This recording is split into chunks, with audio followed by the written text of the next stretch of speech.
All right, so coming back to finish the Page of Swords. This Page of Swords, he is looking out, he's spying, he's overseeing, he's being vigilant, he's being observant. Can also relate to law or secret service, or being watched by like authorities, or law enforcement, of course, because it's an air sign card with the swords there. With the Page of Swords, he can also be young-minded, communication, news, whether good or bad, idealism, and with him being a page, it can also lead to new ideas or fresh ideas. In the reverse, he can be obsessive, heavy stalking, heavy spying.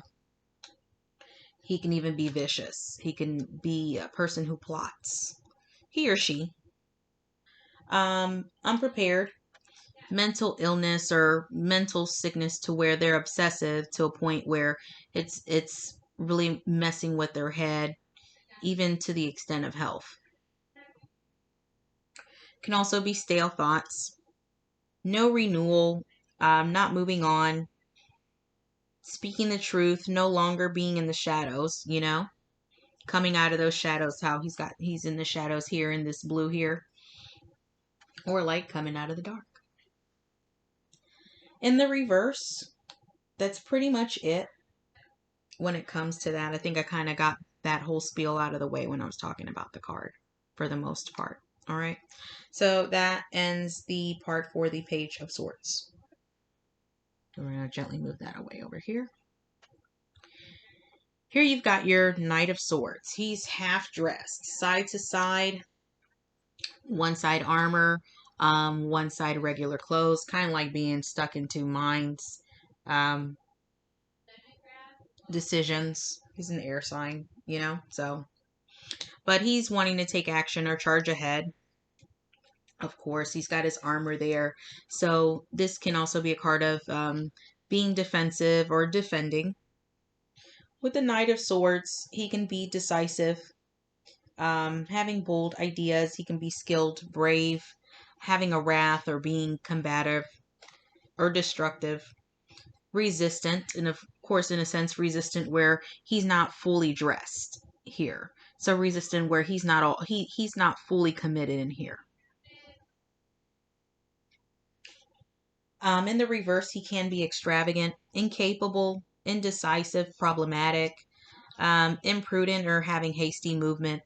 He can also be hostile and also make rash decisions. Kind of like doing first and thinking later. This is your Knight of Swords.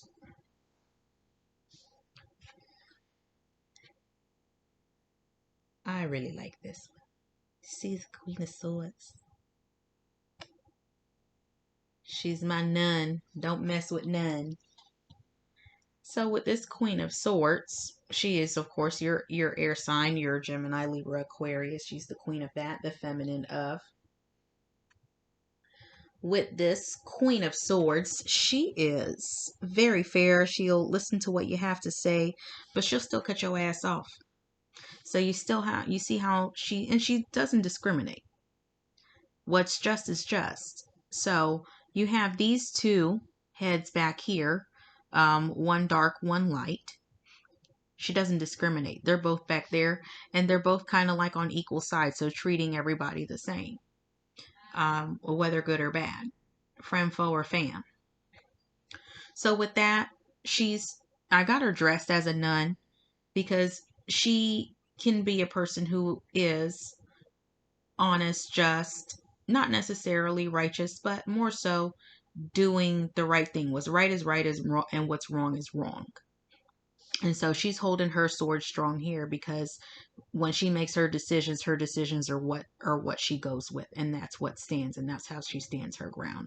So she holds strong onto that sword, and that's my interpretation of the Queen of Swords. Okay. With this Queen of Swords, also, she is also associated as where she can also be a bitter woman in some cases. So but she's quick to cut you off. So, but she is also a person who is familiar with sorrow and battles, but she is full of wisdom and has great advice, and she can be very perceptive and discerning, and she's a very experienced woman. So some people will, might think that, okay, well, she's an experienced woman and that's what makes her bitter, but hey, what makes you bitter makes you better, right? So, and what might make you better might make you a little bitter, but that's life. But she's an experienced woman. Okay. In the reverse, of course, they say, like I said, she can be bitter, but she gives you tough love, no sympathy. Can also be heavy grieving and overthinking because she is a cerebral card, of course. And the last one of this suit is the Kang of Swords. So, with this King of Swords, he can be a wise leader. He can be powerful, commanding. He can be authoritative, but just. Intelligent, cerebral.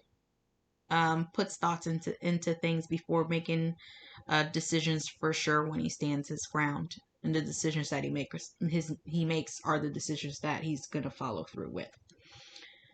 So with this King of Swords, it can also be a connection to law, or judgment.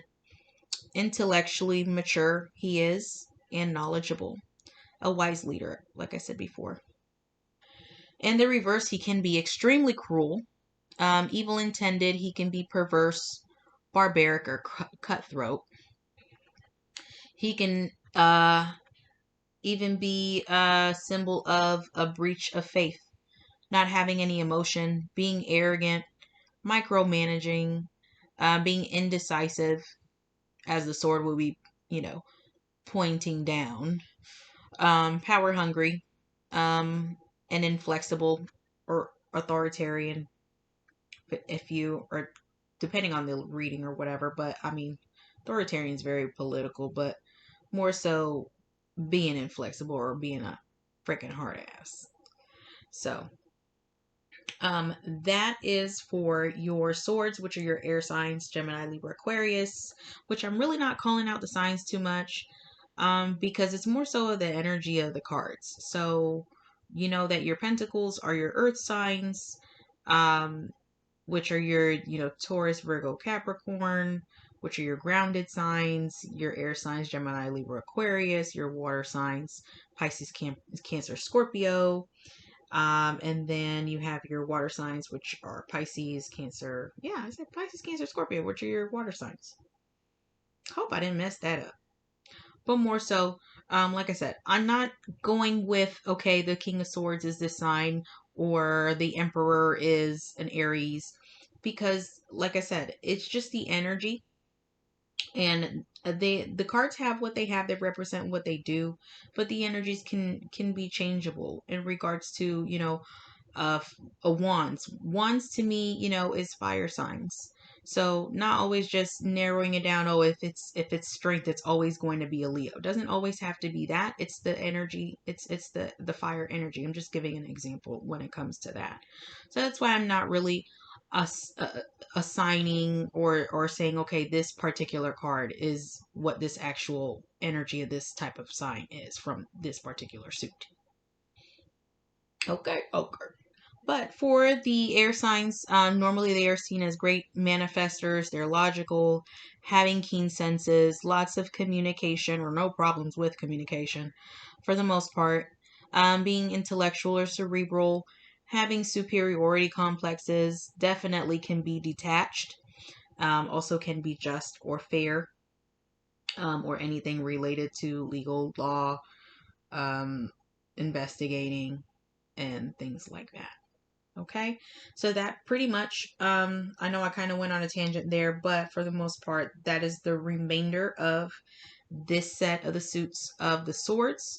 And that was the continuation of the page all the way down to the king and a little bit of extra commentary. So, we will be doing the next one next time pretty soon. All right, bye bye.